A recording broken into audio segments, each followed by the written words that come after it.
उज्यालो radio नेटवर्कसँगै उज्यालो online र mobile एप्लिकेशनबाट एकसाथ प्रसारण भइरहेको नेपाल दर्पणमा साथी जानुका दुवाडीसँगै अर्जुन पोखरेलको नमस्कार।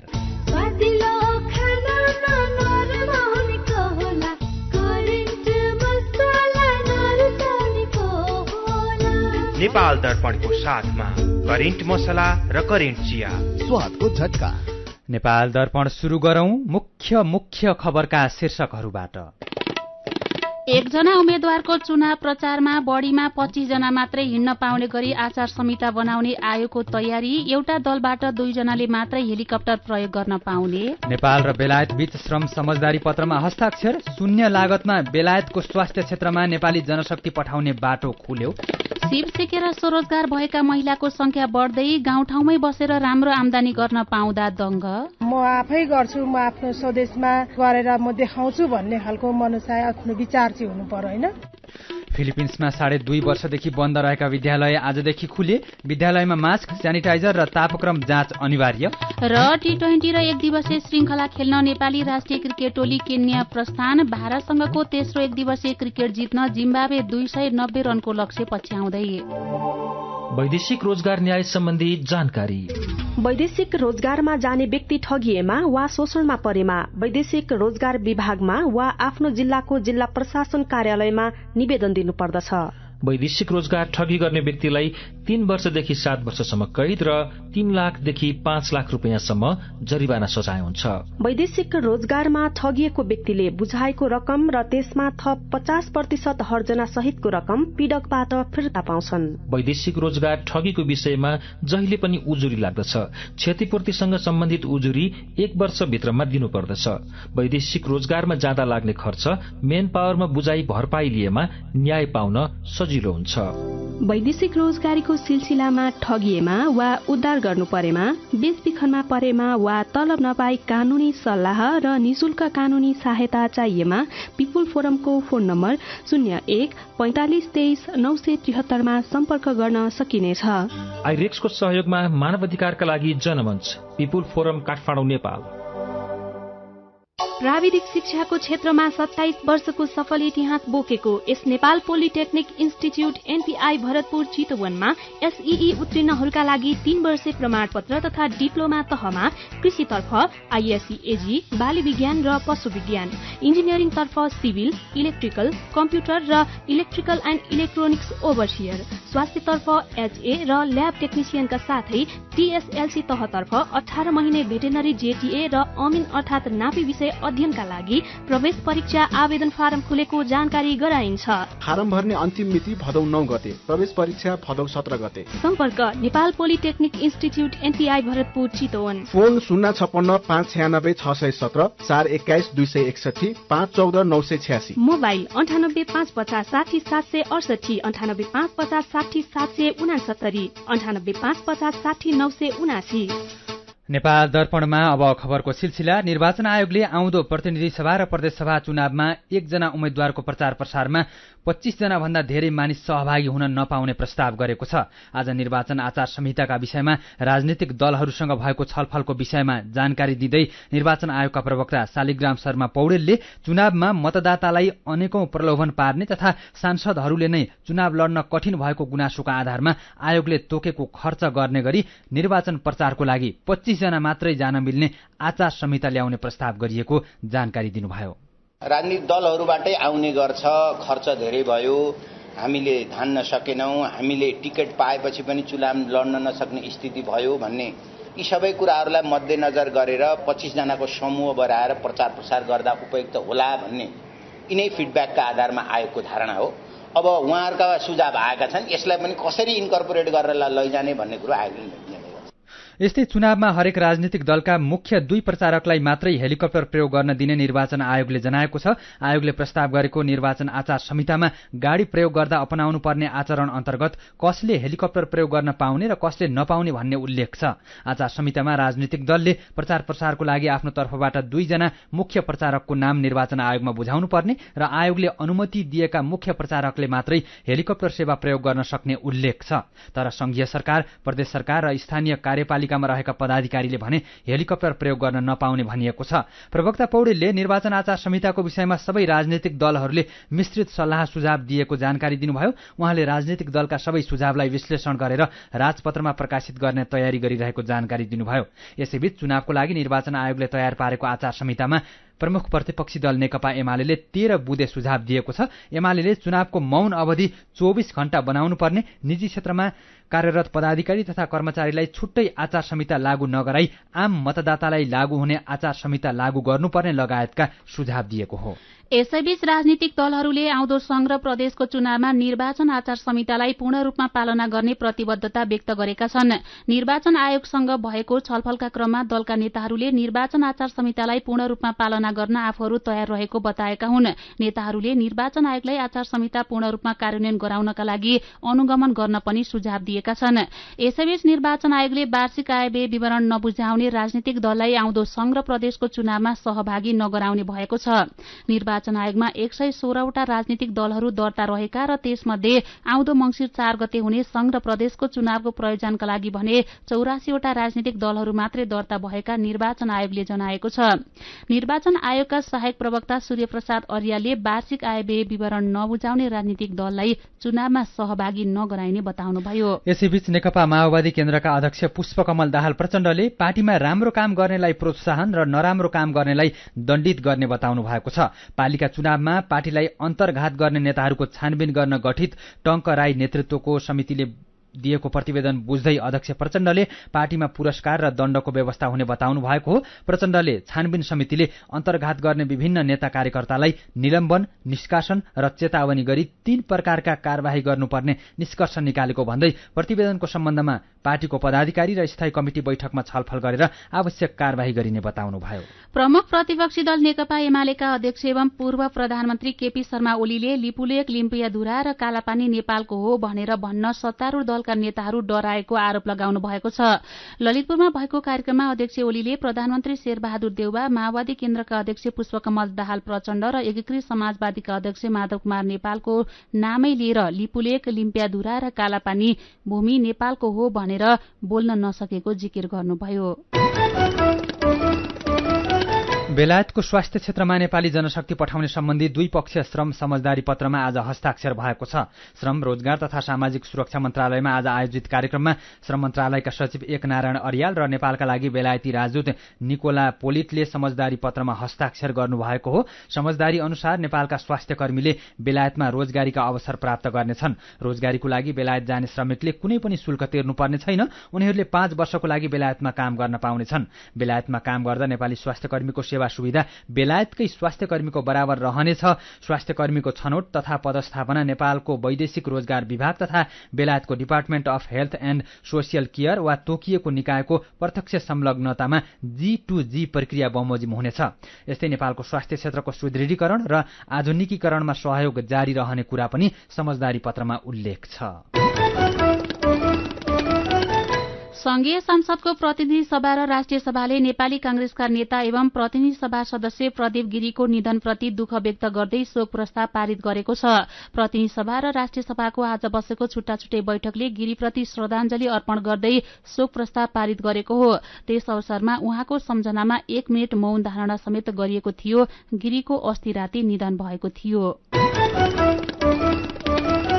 कानून, न्याय तथा संसदीय मामिला मन्त्री गोविन्द प्रसाद शर्मा कोइरालाले नेपाल कम्युनिष्ट पार्टीसँग भएको सम्झौता पूरा गर्न सरकार प्रतिबद्ध रहेको बताउनु भएको छ। गृह मन्त्रालयमा भएको पत्रकार सम्मेलनमा बोल्दै उहाँले नेत्रविक्रम चन्द विप्लव नेतृत्वको नेकपाको वार्ता टोलीले सरकारसँग 2077 सालको फागुन 20 गते गरेको सम्झौता अनुसार अहिलेसम्म 523 वटा मुद्दाहरू फर्स्यौट भइसकेको जानकारी दिनुभयो। उहाँले नेकपामाथि कुल 610 वटा मुद्दा लागेको र 87 वटा मुद्दा फर्स्यौटको क्रममा रहेको बताउनुभयो। पत्रकार सम्मेलनमा महान्यायाधिवक्ता खम्मबहादुर खातीले नेपाल कम्युनिष्ट पार्टी विप्लव समूह र सरकारबीच भएको 3 बुँदे सहमति पूरा गर्नको लागि कार्यान्वयनमा प्रतिबद्ध रहेको बताउनु भएको छ। सीधा कुरा प्रश्न विचार, यो हो उज्यालो रेडियो नेटवर्क। नेपाल दर्पणमा महिला उद्यमीका विषयमा तयार पारिएको रिपोर्टसँगै खबरको सिलसिला बाँकी नै छ, सुन्दै गर्नुहोला। एचआईभीका बारेमा खुलेर कुरा गरौं। सँगै बस्दा, खाँदा, पढ्दा र सँगै खेल्दा कुनै कीरा वा लामखुट्टेले टोक्दा एचआईभी सर्दैन। हात मिलाउँदा, अङ्कमाल गर्दा तथा चुम्बन गर्दा, एउटै चर्पी प्रयोग गर्दा र अरूको लुगा लगाउँदा एचआईभी सर्दैन। समयमै उपचार गरेमा एचआईभी संक्रमित पनि स्वस्थ व्यक्ति सरह बाँच्न सक्छन्। त्यसैले नियमित औषधिको सेवन गरौं र स्वस्थ जीवन बाँचौं। एचआईभी को औषधि एआरभी हरेक सरकारी अस्पतालमा निशुल्क पाइन्छ। एचआईभी संक्रमितहरू अरू भन्दा भिन्न होइनन् भन्ने कुरा बुझौं र समान व्यवहार गरौं। एचआईभी संक्रमितहरूमाथि हुने भेदभावको अन्त्य गरौं। Nepal youth foundation, Bara plus, Lumbini plus र मकवानपुर महिला समूह। भर्ना खुल्यो। सिटी भिटी संघको साझेदारीमा सामुदायिक स्तरमा सञ्चालित न्यूनतम शैक्षिक शुल्कमा पठन पाठन हुने यस नरबहादुर कर्माचार्य स्मृति बहुप्राविधिक शिक्षालय ललितपुरमा एसईई उत्तीर्ण भएका विद्यार्थीहरूका लागि डिप्लोमा तहमा pharmacy, civil engineering, hydro engineering, forestry र एग्रिकल्चर प्लान्ट साइन्स विषयमा नयाँ भर्ना खुल्यो। फारम भर्ने अन्तिम मिति यही भदौ 9 गते। प्रवेश परीक्षा भदौ 17 गते। सम्पर्क नरबहादुर कर्माचार्य स्मृति बहुप्राविधिक शिक्षालय लगनखेल ललितपुर। सम्पर्क नम्बर 984116 16313 र 01 55 33 993। उज्यालो रेडियो नेटवर्कबाट प्रसारण भइरहेको नेपाल दर्पणमा तपाईंलाई फेरि स्वागत छ। यतिन्जेल हामीले एकजना उम्मेद्वारको चुनाव प्रचारमा बढीमा 25 जना मात्रै हिँड्न पाउने गरी निर्वाचन आचार संहिता बनाउने आयोगको तयारी, एउटा दलबाट 2 जनाले मात्रै हेलिकप्टर प्रयोग गर्न पाउने, नेपाल र बेलायत बीच श्रम समझदारी पत्रमा हस्ताक्षर लगायतका खबर प्रस्तुत गर्यौं। अब बाँकी प्रसंग। सिप सिकेर स्वरोजगार भएका महिलाको संख्या थपिँदैछ। घरधन्दा भ्याएर खाली समयमा व्यवसाय चलाउनेहरूले राम्रो आमदानी गरिरहेका छन्। सिप सिकेर फुर्सदमा गरिने कामले धेरै महिलालाई आत्मनिर्भर बनाएको छ। महेश गेवालीको रिपोर्ट। खाना मेरो बहिनी के सुनिरहनु भयो? मकै दिन्छु नि। काठमाडौँ मनमैजुकी बसुमाया तामाङ 14 वर्ष पहिले ज्याला मजदुरी गरेर गुजारा चलाउनुहुन्थ्यो। उहाँले खोला किनारमा बालुवा चाल्दै, चर्खा काट्दै र अर्कैको बारी हेर्दै कमाएको पैसाले क्याम्पस पढ्नुभयो। छोराछोरी हुर्काउँदै घर चलाएको पनि 22 वर्ष भयो। अहिले उहाँ घरमै बसेर अचार बनाउनुहुन्छ। एक दिन आफूले बनाएको अचार साथीहरूले चाखेपछि उनीहरूले अचार व्यवसाय गर्न सल्लाह दिए। त्यसपछि उहाँले नाङ्लोमा अचार राखेर बेच्न थाल्नुभयो। यो व्यवसाय गर्न थालेको 13 वर्ष भयो। उहाँले अहिले 13 प्रकारको अचार बनाउनुहुन्छ। देश विदेशमा पनि पठाउनुहुन्छ। 1200 रुपियाँबाट सुरु गरेको अचार व्यवसायबाट अहिले लाखौं रुपियाँ कमाउनुहुन्छ। मेरो त 1200 बाट सुरु गरेको, अब अहिले त अब करोडौं लाग्छ। त्यसले मेरो 2 करोड ओभर हुन्छ वार्षिक। मेरो स्टाफै 90-95 जना छ प्रत्यक्ष रूपमै मात्रै। रामेछापमा मैले खुर्सानी खेती गर्न लाउँछु। नवलपुरमा मैले टिमुरको आफ्नै लागि टिमुर उत्पादन गरेको छु। त्यहाँ धादिङमा लगाएको छु हैन। अब ककर्नीतिर खुर्सानी लगाउँछु। त्यो पनि त मेरो अप्रत्यक्ष हो नि। इलाम नगरपालिकाकी दीपा गुरुङ पनि खुवाबाट ललिपप बनाएर बेच्नुहुन्छ। अरूको कारखानामा काम गर्दा आफैले ललिपप बनाउन सिक्नुभयो। त्यसपछि आफ्नै व्यवसाय सुरु गर्नुभयो। अहिले एकचोटीमा 1200 लिटर दूधको ललिपप बनाउनुहुन्छ। दूध तताउने र पकाउने काम मेसिनले नै गर्छ। दूध खुवा बनेपछि आकार दिन हातको प्रयोग गर्नुहुन्छ। एकचोटी बनेपछि विभिन्न ठाउँमा आफै ढुवानी गर्नुहुन्छ। एक्लैले सुरु गरेको व्यवसायमा अहिले अरू 50 जनालाई रोजगारी दिनुभएको छ। वर्षभरिको झण्डै 35 लाख रुपियाँको कारोबार हुन्छ। रोजगारी खोज्दै विदेश जानुभन्दा आफ्नै ठाउँमा बसेर काम गर्नु बेस हुने उहाँ बताउनुहुन्छ। म आफै गर्छु, म आफ्नो स्वदेशमा गरेर म देखाउँछु भन्ने खालको मनसाय आफ्नो विचार चाहिँ हुनु पर्यो हैन। कति चाहिँ अब आफ्नो स्वदेशमा नगरेर विदेशमा अझै धेरै कमाउने उद्देश्य बोकेर हिँड्नुहुन्छ। हुन त सबैजना अब एउटै मन आफ्नो एउटै विचारको त हुँदैन, तर मेरो विचारमा चाहिँ आफ्नो स्वदेशमा गरेको मलाई चाहिँ अति उत्तम लाग्छ। कस्मेटिक पसलबाट व्यवसाय सुरु गर्नुभएकी विराटनगरकी प्रमिला डंगोल उनीबाट बनेका सामान बेचेर राम्रो आय आर्जन गर्नुहुन्छ। धरानको बुढासुब्बा मन्दिर अघिल्तिर रहेका पसलबाट उहाँले बनाएका सामान कारोबार हुन्छ। एकल महिला भए पनि आफ्नै व्यवसायबाट घर खर्च चलेको छ। अरू महिला पनि आफू जस्तै स्वरोजगार बनुन् भन्ने उहाँको चाहना छ। म चाहिँ बसेर चाहिँ खाइन कहिले पनि। म जस्तो हुँदैन नि त कोही पनि हैन। म भन्दा तल्लो स्तरहरूको हुन्छ, कसैलाई नचिनेको मान्छेहरू हुन्छ। उनीहरूको कामलाई मैले समेटेर उनीहरूलाई एउटा बजार वर्गीकरण गर्दिन पाउँदाखेरि मलाई पनि खुसी लाग्छ। उनीहरूको पनि घरको रोजगारी चल्यो होस् भन्ने ठुलो इच्छा छ। सिप सिकेर रोजगार हुन चाहने महिलालाई विभिन्न पालिका र अरू संघ संस्थाले पनि तालिम दिने गरेका छन्। यस्तो तालिम कसरी लिने त? महिला उद्यमी महासंघकी अध्यक्ष निरु रायमाझी खत्री। अहिले धेरै निकायहरू होइन सङ्घ संस्थाहरू पनि छन् यस्ता किसिमको तालिमहरू दिइरहने। निकट एरियामा छ भने नेपाल सरकारकै अन्तर्गत जानुपर्छ। अब त्यहाँ घरेलु विभागहरूको अन्तर्गतका कार्यालयहरू हुन सक्छ होइन। त्यस्तोमा पनि प्रोग्रामहरू आइरहेको हुन्छ कि एफविन अथवा महिला उद्यम महासङ्घको नाम तपाईँले चाहिँ गुगल गर्नुभयो भने पनि ठ्याक्कै नम्बरहरू छ। त्यहाँ पनि हामीले चाहिँ नि यस्तै रुचि भएको महिलाहरूलाई चाहिँ नि उहाँलाई काउन्सिलिङ गरिदिने, गाइड गरिदिने, इन्फर्मेसनहरू दिलाइदिने, कस्तो किसिमको तालिम कहाँ पाइन्छ भनेर उहाँलाई कनेक्ट गराइदिने। रिपोर्टपछि फेरि पनि उद्यमकै प्रसङ्ग। लमजुङमा व्यावसायिक पशुपालनमा किसानको आकर्षण बढ्दै गएको छ। पशुपालनको लागि उपयुक्त हावापानी, चरण क्षेत्र रहेको र पशुजन्य उत्पादनको माग, मूल्य दुवै राम्रो रहेकोले लमजुङमा व्यावसायिक पशुपालनमा किसानको आकर्षण बढ्दो रहेको भेटेरिनरी अस्पताल तथा पशु सेवा विज्ञ केन्द्र लमजुङका प्रमुख डाक्टर रूपेश श्रेष्ठले बताउनुभयो। उहाँका अनुसार विदेशबाट फर्किएकाका साथै स्वदेशमै रहेका युवाहरू व्यावसायिक रूपमै गाई पालन, भैँसी पालन, बाख्रा पालन, बङ्गुर पालन, कुखुरा पालन, माछा पालन लगायतका व्यवसायमा जुटिरहेका छन्।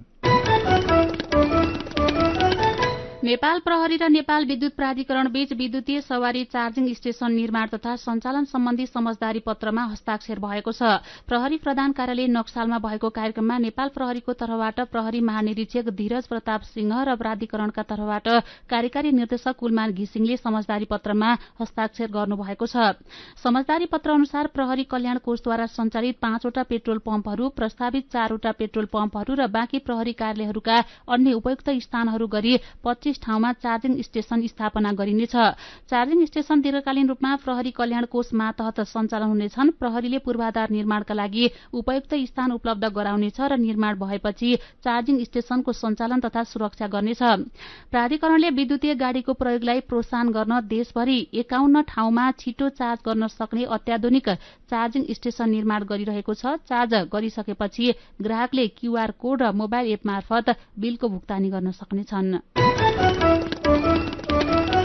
व्यावसायिक रेडियोहरूको छाता संगठन ब्रोडकास्टिङ एसोसिएसन अफ नेपाल बानको नेतृत्व चयन प्रक्रिया विवादमा फँसेको छ। गैराती निर्वाचन समितिले अध्यक्षमा कुमार भट्टराई, वरिष्ठ उपाध्यक्षमा उज्जवल चौलागाई, उपाध्यक्षमा गोविन्द रोसियारा, दुर्गा अधिकारी र राजकुमार थापा तथा महासचिवमा नवीन राई रहेको कार्यसमितिको नाम टाँसेको छ। तर अध्यक्ष कि दावेदार दुर्गा अधिकारीले सामाजिक सञ्जाल फेसबुक मार्फत नयाँ नेतृत्व चयनको खबर गलत भएको उल्लेख गर्नुभएको छ। उहाँले बानको 7औं महाधिवेशनलाई व्यवस्थित ढंगले सम्पन्न गर्न नसकेकोमा माफी माग्दै सर्वसम्मत नयाँ कार्यसमितिको खबर झुट्टो भएको बताउनु भएको छ। यसैबीच प्रेस युनियन, प्रेस चौचारी र प्रेस संगठनका पदाधिकारीले निर्वाचन समितिलाई प्रभावमा पारेर पूर्ण रूपमा गैर कानूनी हिसाबले नयाँ कार्यसमिति चयन गरेको भन्दै स्वतन्त्र रेडियो सञ्चालकहरूले छुट्टै कार्यसमितिको घोषणा गरेका छन्। स्वतन्त्र रेडियो सञ्चालकहरूले रेडियो अडियोका प्रमुख दिपेन्द्र खनियाको अध्यक्षतामा छुट्टै कार्यसमितिको घोषणा गरेर आफूहरूको समिति नै आधिकारिक भएको दावी गरेका छन्।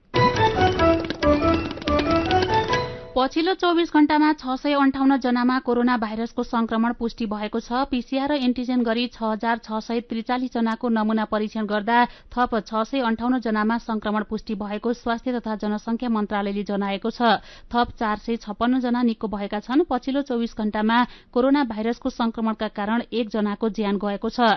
नेपालमा कोरोना भाइरसका सक्रिय संक्रमितको संख्या 4296 जना छन्। थप 38015 जनाले कोरोना विरूद्धको खोप लगाएका स्वास्थ्य मन्त्रालयले जनाएको छ। काठमाडौँ महानगरपालिकाले पार्किङको लागि भन्दै नक्सा पास गरेर अन्डरग्राउन्डमा राखिएका पसल र संरचना हटाउन थालेको छ। महानगरपालिकाका मेयर बालेन्द्र शाहले आज नयाँ बानेश्वर क्षेत्रको अनुगमन गरेर अन्डरग्राउन्डमा राखिएका पसल र अन्य संरचना हटाउने कामको थालनी गर्नुभएको हो। आज नयाँ बानेश्वर प्लाजाको अन्डरग्राउन्डमा गाडी जान मिल्ने गरी गाह्रो र अन्य संरचना हटाउन थालिएको छ। पार्किङ प्रयोजनको लागि भनेर अन्डरग्राउन्डको नक्सा पास गर्ने, तर अन्डरग्राउन्डमै पसल थापेर गाडी भने सड़कमा पार्किङ भइरहेको भन्दै महानगरपालिकाले यसअघि नै त्यस्ता अन्डरग्राउन्डका पसल र संरचना हटाउन निर्देशन दिएको थियो।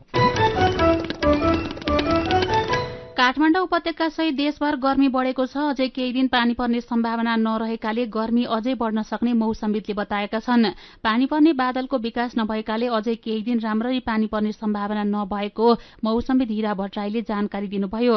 भोलि तराईका केही ठाउँमा सामान्य पानी परे पनि देशका अरू ठाउँमा पानी पर्ने सम्भावना छैन। काठमाडौँ सहित देशका धेरै ठाउँमा आज दिनभर नै घाम चर्केको थियो। नेपाल दर्पणमा मेरो पनि भन्नु छ सँगै खबरको सिलसिला बाँकी नै छ, सुन्दै गर्नुहोला। ए साथी, चाडबाडको बेला किन चिन्तित भएको? हेर न, पुरानो गाडी बनाउँदा बनाउँदा हैरान भइसके। नयाँ गाडी लिउँ भनेको, कुन चाहिँ लिउँ भनेर सोच्दैछु।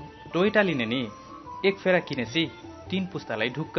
अहिले त टोयोटाले कम्प्याक्ट एसयुभीदेखि ठूला एसयुभीसम्म सबै उमेर तथा पेसा समूहलाई हुने खालका गाडीहरू बजारमा ल्याएको छ। साथै बडा दशैं 2079 को उपलक्ष्यमा यही भदौ 5 गतेदेखि 8 गतेसम्म टोयोटाले अपग्रेड क्याम्प पनि आयोजना गर्दैछ, जसमा एक्सचेन्ज बोनस, एडिसनल एसेसरिज लगायतका अफरहरू छन्। मैले त आफ्नो सानो परिवारलाई हुने टोयोटा राइज गाडी बुक गर्दैछु। बरु भोलि नै जाउँ, मनपर्ने टोयोटा मोडलको टेस्ट ड्राइभ गरौँ। हो र, भइहाल्छ नि। जाने चाहिँ कुन ठाउँ? टोयोटा गाडीको अधिकृत वितरक युनाइटेड ट्रेडर्स सिन्डिकेट प्राली, आनन्दनगर धुम्बाराही, ओम हस्पिटल पारीपट्टी। सम्पर्क मोबाइल नम्बर 980323 15566 र 980323 15588। गाउँको उत्पादन शहरमा, रैथाने खाना घर घरमा। पञ्चगुणीय तत्त्वले भरिपूर्ण रैथाने कृषि खाद्य वस्तु तथा सामग्रीहरू कृषकहरूबाट संकलन तथा प्रशोधन गरी काठमाडौँ उपत्यका भरि सहज रूपमा होम डेलिभरी भइरहेको कुरा सहर्ष जानकारी गराउँदछौ। सम्पर्क तथा जानकारीका लागि रैथाने एग्री प्रोडक्ट्स नेपाल प्राली, चप्पल कारखाना, Maharajganj, Kathmandu. Phone number 01 40 15 658 40 15 662। Mobile number 98 434 21 743 र 98 550 45 242। रैथानेलाई तपाईले मोबाइल एपको लागि RAITHAANE रैथाने टाइप गरेर वा वेबसाइट www.raithanenepal.com मा गएर पनि भेट्न सक्नुहुनेछ। उज्यालो रेडियो नेटवर्क मार्फत देशभरिका विभिन्न एफएम स्टेशन तथा उज्यालो अनलाइन र मोबाइल एप्लिकेशनमा प्रसारण भइरहेको नेपाल दर्पणमा तपाईंलाई फेरि स्वागत छ। अब बाँकी खबर। शेयर बजार आज दोस्रो दिन पनि घटेको छ। शेयर बजार परिसूचक नेप्से 7.38 अंकले घटेर 2053.16 बिन्दुमा झरेको छ। 222 वटा कम्पनीका 52,30,000 किता शेयर 1,72,62,लाख रुपियाँमा कारोबार भएका छन्। देश विदेशमा पहिचान बनाएको भोजपुरे खुकुरीको उत्पादनमा कमी आएको छ। कालीगढ़को अभाव र पुस्तान्तरण नहुँदा भोजपुरे खुकुरीको उत्पादनमा कमी आएको हो। स्थानीय र बाहिरी जिल्लासँगै अन्तर्राष्ट्रिय बजारसम्म यसको माग हुने भए पनि माग अनुसारको खुकुरी उत्पादन हुन नसकेको व्यवसायीहरू बताउँछन्। कर्णाली राजमार्गका 2 ठाउँमा 36 घण्टा बन्द हुने भएको छ। कर्णाली राजमार्गमा बनेका पक्की पुलको भार क्षमता जाँच गर्नका लागि राजमार्ग बन्द गर्न लागि प्रहरीले जनाएको छ। कर्णाली राजमार्ग अन्तर्गत दैलेख 8-20 कोट नगरपालिका 5 घट्टे खोला पुल र कालीकोट नरहरिनाथ गाउँपालिका 8 को कर्णाली नदीमा बनेको पक्की पुलको भार क्षमता जाँच गर्नका लागि यी 2 ठाउँमा राजमार्ग बन्द गर्न लागि हो। सड़क डिभिजन कार्यालय जुम्लाको पत्र अनुसार घट्टे खोलामा बनेको पक्की पुल भार क्षमता जाँच गर्नका लागि भोलि बिहान 7 बजेदेखि 36 घण्टा बन्द हुने भएको हो। सोलुखुम्बुको लिखुपिके गाउँपालिका 3 चौला खर्कमा पानीको भाँडोमा डुबेर एकजना बालिकाको ज्यान गएको छ। लोकबहादुर भुजेलकी 3 वर्षकी छोरी सौगात भुजेलको आँगनमा राखिएको पानीको भाँडामा डुबेर ज्यान गएको हो। यसैबीच दाङको घोराई उपमहानगरपालिका वडा नम्बर 17 कर्जाही ड्याममा डुबेर 40 वर्षीय अमर चौधरी बेपत्ता हुनु भएको छ। बागलुङको बलेवा काल भैरवको प्रचार प्रसार र प्रवर्धनका लागि पहिलो पटक आयोजना गरिएको हरेलो मेला आजदेखि शुरू भएको छ। बागलुङ नगरपालिकाको पहलमा बागलुङ 12 अमला चौरमा रहेको भैरवको मन्दिर परिसरमा मेला शुरू भएको हो। मेरो पनि भन्नु छ। सामाजिक सञ्जाल मार्फत पीड़ित भएर उजुरी दिनेको संख्या बढ़ेको खबरमा रबिन मगरको प्रतिक्रिया छ। नचिनेका मानिसलाई साथी बनाउन र कुरा गर्न छोडौं। सामाजिक सञ्जालको दुरूपयोग होइन, सदुपयोग गरौं। भोलि आफैलाई अप्ठ्यारोमा पर्न नदिन आजदेखि सचेत बनौं। ठेकेदारको लापरवाहीका कारण विभिन्न ठाउँका सड़कमा ओहोर दोहोर गर्न समस्या भएको भन्दै कमल गौतमले लेख्नु भएको छ। जब पार्टी निकट र चन्दादाताहरूलाई ठेक्का दिइन्छ तबसम्म कुनै पनि काम समयमा र गुणस्तरीय बन्न सक्दैन।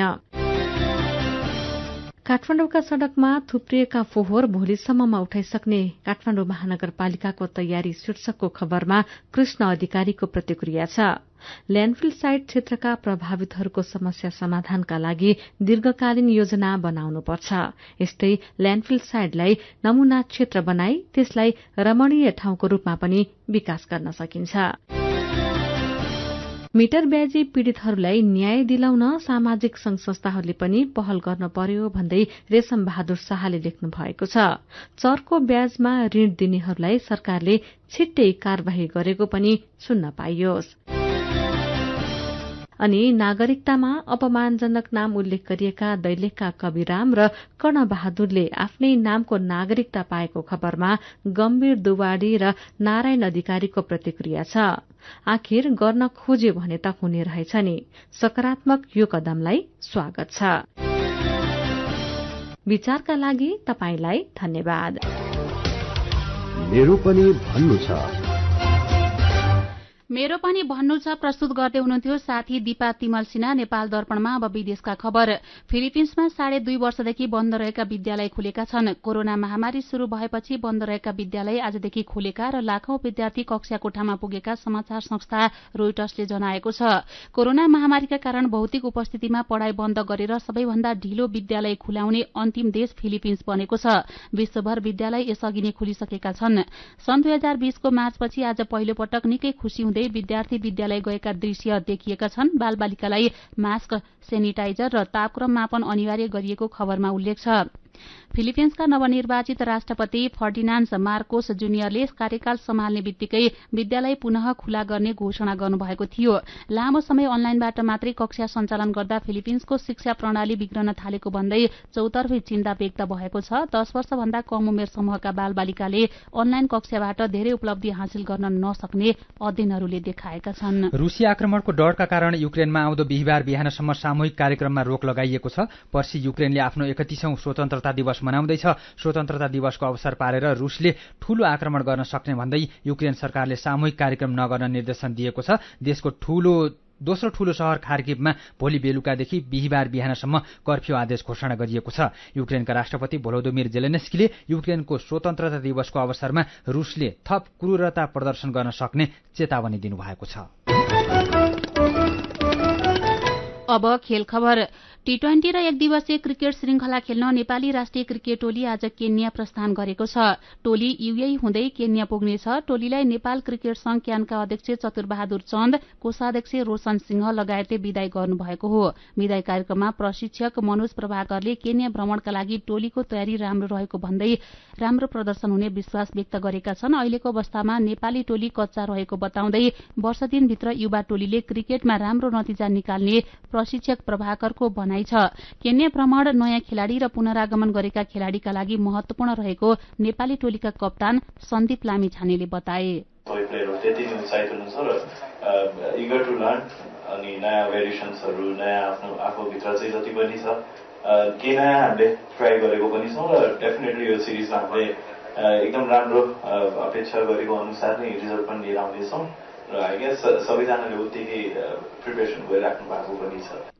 नेपालले केन्यासँग 5 खेलको टी20 र 3 खेलको 1 दिवसीय श्रृंखला खेल्नेछ। 5 खेलको टी20 श्रृंखला आउँदो बिहिबारदेखि मंगलबारसम्म हुनेछ। 3 खेलको 1 दिवसीय श्रृंखला भने आउँदो 17 गतेदेखि 20 गतेसम्म हुनेछ। भारतसँगको तेस्रो तथा अन्तिम 1 दिवसीय क्रिकेट जित्न जिम्बाब्वेले 290 रनको लक्ष्य पछ्याइरहेको छ। हरारेमा 290 रनको लक्ष्य पछ्याइरहेको घरेलु टोली जिम्बाब्वेले ताजा अवस्थामा 42 ओभर 2 बलको खेल सकिँदा 7 विकेट गुमाएर 218 रन बनाएको छ। खेल रोमाञ्चक अवस्थामा पुगेको छ। जिम्बाब्वेलाई जितको लागि 46 बलमा 72 रन आवश्यक रहेको छ। उसका सिकन्दर राजा 79 रनमा नट आउट रहेर खेलिरहेकोले जिम्बाब्वेको आशा बाँकी नै रहेको छ। यसअघि टस जितेर पहिले ब्याटिङ गरेको भारतले शुभमन गिलको 130 र ईशान किशनको 50 रन मद्दतमा 289 रन बनाएको थियो। बोलिङतर्फ जिम्बाब्वेका ब्राड इभानले 5 विकेट लिए। 3 खेलको श्रृंखला भारतले यसअघि नै जितिसकेको छ। र इंग्लिश प्रिमियर लीग फुटबलमा आज म्यानचेस्टर युनाइटेड र लिभरपुल खेल्दैछन्। खेल राति पाउने 1 बजे युनाइटेडको घरेलु मैदान ओल्ड ट्राफोर्डमा शुरू हुनेछ। यो सिजनमा दुवै टोलीले राम्रो सुरुवात गरेका छैनन्। दुवै खेलमा पराजित भएको युनाइटेड अंकविहीन हुँदै पुछारबाट दोस्रो स्थानमा छ। दुवै खेल बराबरी खेलेको लिभरपुल 2 अंक सहित 15औं स्थानमा छ। खेल खबरसँगै हामी नेपाल दर्पणको अन्त्यमा आइपुगेका छौं। आजका मुख्य खबरका शीर्षकहरू फेरि एकपटक। एकजना उम्मेद्वारको चुनाव प्रचारमा बढ़ीमा 25 जना मात्रै हिँड्न पाउने गरी आचार संहिता बनाउने आयोगको तयारी। एउटा दलबाट 2 जनाले मात्रै हेलिकप्टर प्रयोग गर्न पाउने। नेपाल र बेलायत बीच श्रम समझदारी पत्रमा हस्ताक्षर। शून्य लागतमा बेलायतको स्वास्थ्य क्षेत्रमा नेपाली जनशक्ति पठाउने बाटो खुल्यो। सिप सेकेर स्वरोजगार भएका महिलाको संख्या बढ्दै गाउँठाउँमै बसेर राम्रो आमदानी गर्न पाउँदा दंग। फिलिपिन्समा 2.5 वर्षदेखि बन्द रहेका विद्यालय आजदेखि खुले। विद्यालयमा मास्क, सेनिटाइजर र तापक्रम जाँच अनिवार्य। र टी20 र 1 दिवसीय श्रृंखला खेल्न नेपाली राष्ट्रिय क्रिकेट टोली केन्या प्रस्थान। भारतसँगको तेस्रो 1 दिवसीय क्रिकेट जित्न जिम्बाब्वे 290 रनको लक्ष्य पछ्याउँदै। आजको नेपाल दर्पण सकिएको छ। प्राविधिक साथी संघर्ष विष्टसँगै हामी जानुका दुवाडी र अर्जुन पोखरेल पनि विदा हुन्छौं।